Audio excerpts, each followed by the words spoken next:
There's no full control. Mate, you definitely come up in the world. You're like the Don Gargon. Oh. But you got to keep it by your mouth so we can hear you. Never Do got you know this what I mean? before. So look, it's the West Midlands lot. We've got a Black Country. We've got a Birmingham.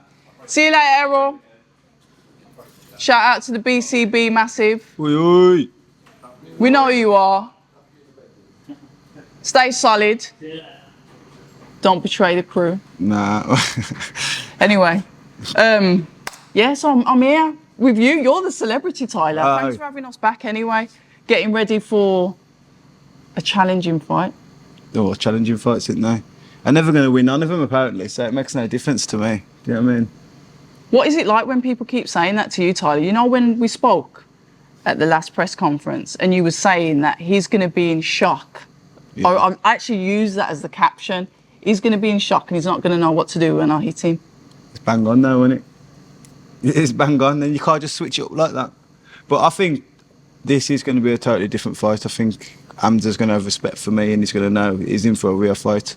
Where I think that for Felix, he just looked down on you, do you know what I mean? So, and then where does he go from there, really? He set himself up for a big fall because he's lost now to a guy who was shit in his head, do you know what I mean? So if you're losing to these shit guys and you're saying you're world level and whatever, then you might as well pack it up now, really. Well, that's up for him to do, but I think it's hard mentally, like, for him now, more than, like, the physical side.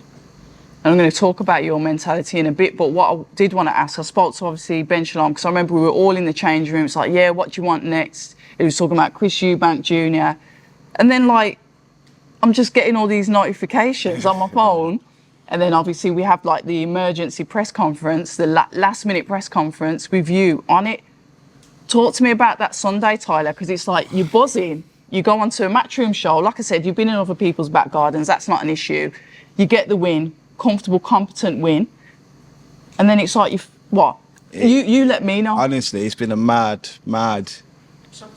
couple of weeks or whatever. Well, from them few days, from the Saturday fight till press conference was Wednesday, wasn't it? It was mental. It was. So obviously, had your fight Sunday, just chilling, thinking about what I'm going to do next week, what I'm going to eat, and all this stuff. And the phone call, Ella rings me on Sunday, and it was about this fight. And I've heard some stuff, not to that magnitude, but I've heard some stuff before. But you know, I didn't even think much of it really. Then Monday there was a few more talks, and you start thinking, oh, I'm gone. And then I spoke to Ben on the Monday about it, and I thought, wow, if Ben's involved, you know what I mean, then there might be something here. Then he went a bit quieter now. Tuesday we had to go to Sky Studios. Yeah, do you know what I mean? And then, so that was a good experience and everything. Then we've come back, and then Errol's phone's terrible as well. Do you know? So you imagine like Errol's phone on a train as well. You got no chance. Errol's still got a Nokia 3310, hasn't he? Yeah, dodgy Errol. Does it have picture messages on it, Errol? I don't think so. They got colour screen. It's a pager, I think. I don't know what it is. It's dead. But anyway, so then we were still unsure what was going on. And people was asking me about it. Are we on this? So I was like, I don't know. Do you know what I mean? And then about 10:30 at night, I had the call, said, yeah, done deal. 10:30 on what night? Tuesday night. Yeah, that's it. Yeah. That? And then they said, you got to be at London in the morning. I only got back from London at what time? Because I would have stayed there if I knew that. So, yeah, 10:30 Tuesday night, I was buzzing, couldn't sleep then. And I had to get to London in the morning and then boom, it's all done. It was mad. I thought it's not going to happen because when I was talking about Sunday or Monday, Sunday was the first time it got mentioned to me, and I think the press conference was Wednesday, so I thought that's a lot of stuff to happen before to say they can do that. But it happened, man. So it was mad. Then I was down there till the next day, I think Thursday evening. But from that Sunday to Thursday, it was just wow. And it's mad because, like, at the time, I was gassed headlining Resorts World. You know what I mean? It's like, wow, this fight's massive. But then, only a day after, then forget that fight. That fight was shit now. Do you know what I mean? Like, you have to move on. It's mad. You couldn't get no more mad about it, especially at Wembley Stadium. And then that's what I mean. And then when the press conference was going on and there's asking everyone, I was thinking, yo, have they forgot about me or something? Because no one's asked me. And then they asked me like the one before the Joshua. I never thought. Obviously, I know. I'm not Okay, I never, okay. I never knew anything about it. Like people knew more than me. Like, Yeah. I just turned up and and that was it. And then obviously I was in the poster and they put like me and Sheeraz underneath Joshua and the wall. I was like, yeah, Wow. mad.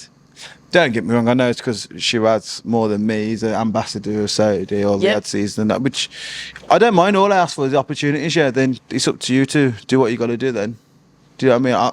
I'm not silly.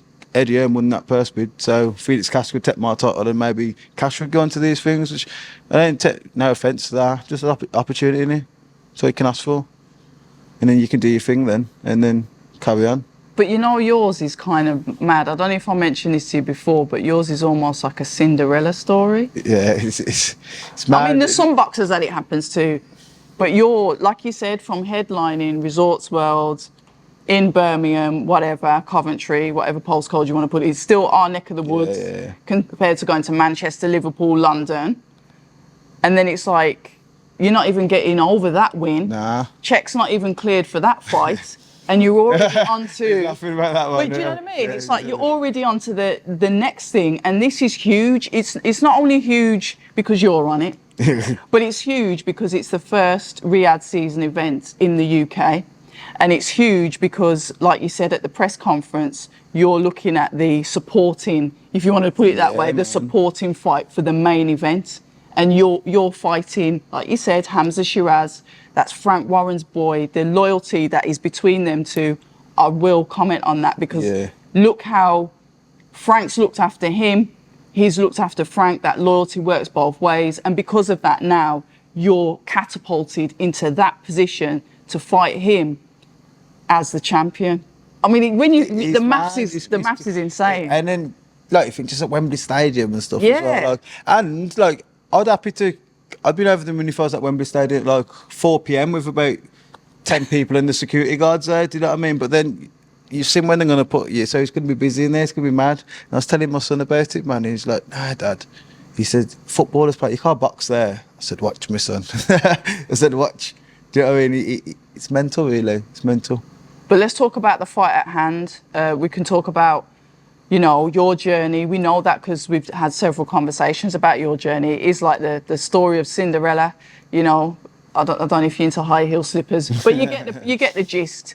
It's kind of like working somebody that's worked their way up unnoticed, underdog, nobody cares, and then you get that platform to finally shine, to continuously prove people wrong, and yet again.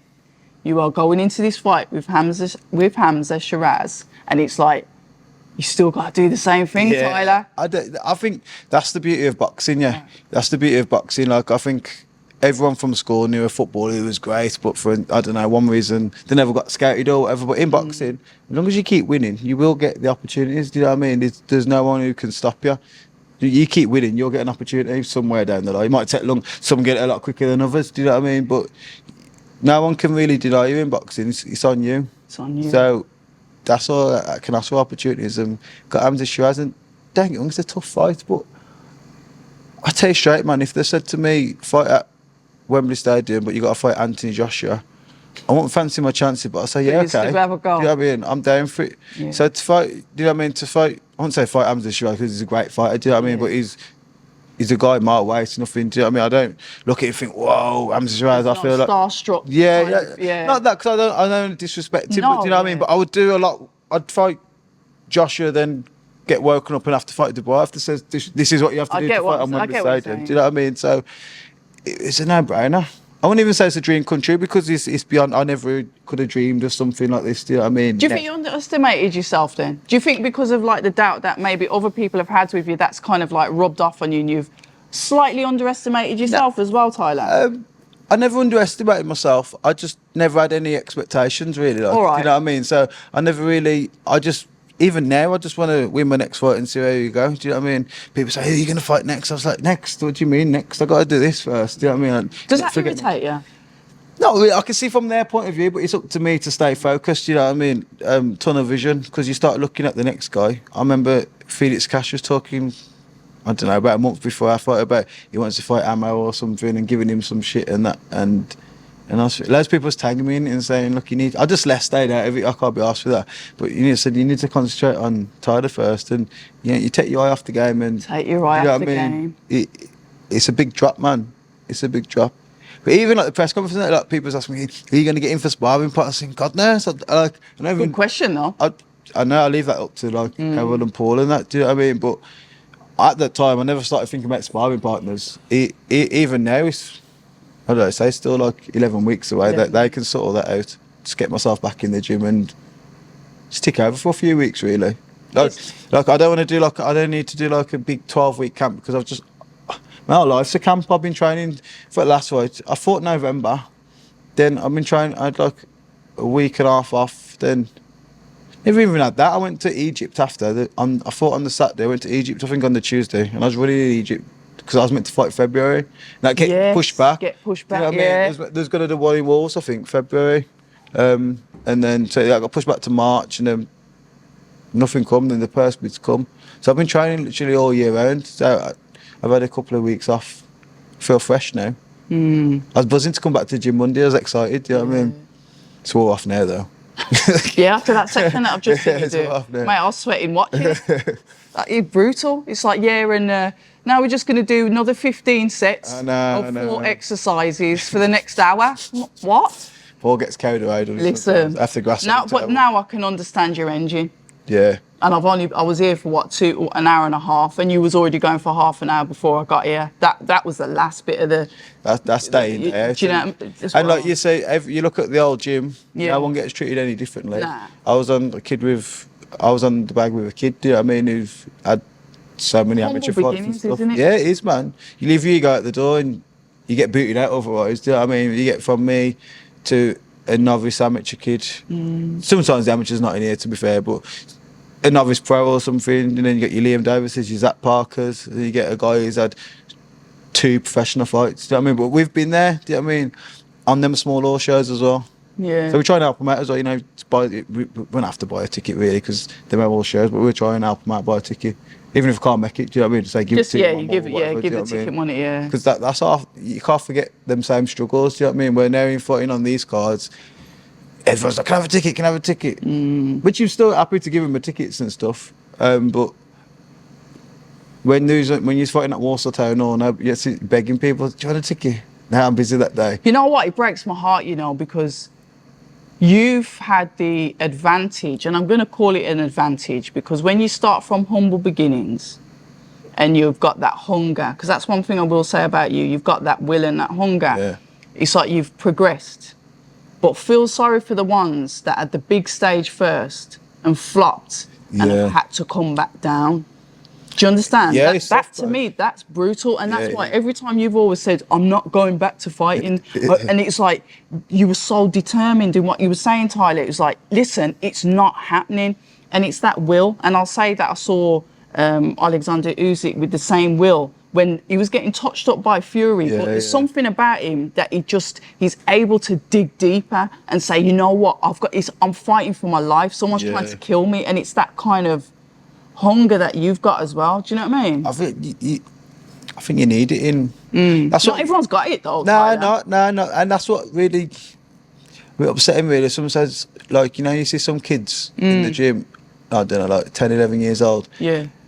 And some of them don't want to be there, but the parents are making them come. Do you know what I mean? And I think, I get you might want your kid to be able to handle himself, but I don't know his way. But they're trying to force them into fights and stuff. But this isn't a sport where you can just make someone. They've got to want to do it. Do you know what I mean? You've got to want to give that extra bit. It's like my son. I take my son boxing. He could do if I made him, but I do a few pads with him every now and then. And then he's bored after 2 minutes, and that's it. But football's this thing. He might he's only 8. He might get a bit old and say, "Dad, I want to do boxing." Then, and if he comes to me like that, then I say, "Okay." Then But until I won't pressure him into doing something you do, because it's not a sport where you can be forced to. You've got to want to do it. Do you know what I mean? But what about like? I don't know. This is kind of like drifting off on a tangent because I really need to speak to you about Hamza. But do you think that fighters fall in love with the idea of being a champion? Like they see the belts, they see the gold, they see the money, they see the status, but then they're not prepared, or they're not prepared, or maybe they're in for a shock with how much real hard work that has to go in to being that star. Because listen, I've just seen like 2 hours work. Yeah. That's 2 hours out of how many days a week that you're training for how many weeks? I haven't even seen you with the sparring yet. Yeah. There's so much that goes into it that I think sometimes, and that's why I try and get as much BTS as I can with you lot doing your work in the gym, just so we can have a little taste of what it takes. You're getting that highlight reel, you're getting that knockout, and that might be 30 seconds or whatever it is, but that's like years of work. So it's like some fighters see that 30 seconds, like, yeah, that's what I want, get caught up in hype. And then when it comes down to it, have to really got that work ethic. Well, I think a lot of people get caught out like that. And Yeah. you speak to some kids and so what do you want to do when you're old? I want to become a boxer because I want loads of money. It's like, Loads, if you're only into boxing for the money, you'll have a shock, man. Do you know what I mean? Like, you have to lose money for the first how many years. Well, I did. I know some people don't. Do you know what I mean? But some people maybe come from a better amateur pedigree or something. They get signed on deals. But let's talk about the vast majority of people who are starting off on smaller shows and stuff.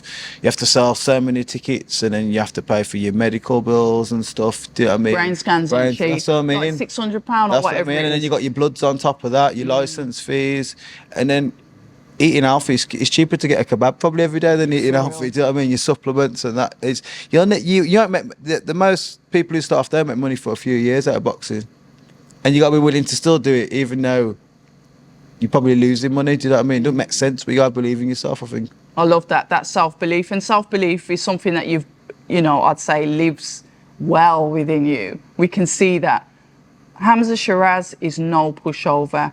He's, I watched the stuff that you did with Queensberry. I love that, where they were letting you like analyse his fights. I like that.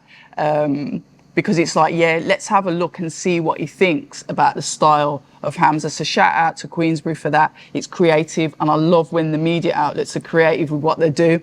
But when you look at him as a fighter, like you said, he's a fighter, but when you look at his attributes and how he was when he was last in the ring on the 5v5 with Ammo, talk to us a little bit about that fight, because they say you're as good as your last fight. He was great in that fight, world-class performance. But as I said to Queensberry, they showed me all these videos of him just smashing man up, And I says, how about that one when he got clipped and that? Where's that? Oh, you know what I mean? You've edited that bit out.